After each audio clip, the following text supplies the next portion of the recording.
is meeting Monday with Tempe, Arizona police officers who were apparently asked to leave one of their stores on the 4th of July because a customer reportedly felt unsafe by the police officers.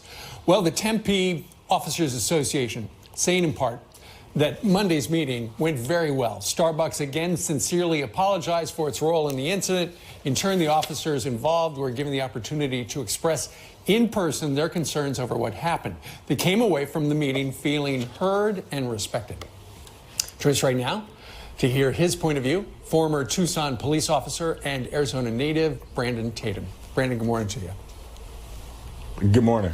When you first heard this story about these officers in Tempe, Arizona at the Starbucks, where apparently the barista went up to him and said, hey, you're making one of the customers feel uncomfortable, and apparently they were asked to either move out of the customer's line of sight or leave. When you heard that, what did you think?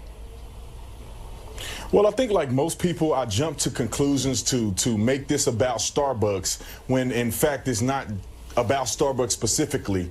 I was outraged because I think that it's ridiculous for anybody living in America to feel unsafe around men and women who are sworn to protect and serve, you know, simply drinking a coffee. But I think that this speaks to an issue broader than Starbucks. I mean, this is one barista. Starbucks apologized. I could tell you when I was in uniform, going to Starbucks is one of my favorite places. They always treat officers with respect. Customers were always nice. But there's a generation of people in this country that just do not understand the value of law enforcement in this country, and they feel the need to feel, I guess, afraid of law enforcement, which I think is unjustified, which caused this barista to have to do something I don't believe that she wanted to do. Brandon, how did that happen?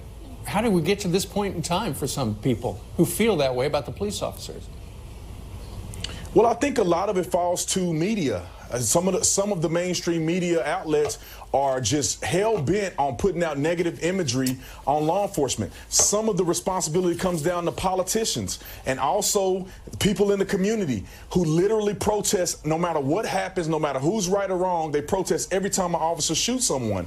And I think that education needs to be the forefront of our discussions moving forward, and if we're going to make this thing better. Not every police officer shooting is negative, is bad. Majority of the shootings are justified, and I think if people understood the law, they understood the use of force policies, people would realize that officers are using discretion properly. So you say education is the key? Education is key, and creating a balanced perspective in the mainstream media and coming from our politicians as well. Well, let's see what happens next. All right, Brandon Tatum, former police officer out in Tucson. Sir, thank you very much for joining us today from LA. Thank you for having me. You bet.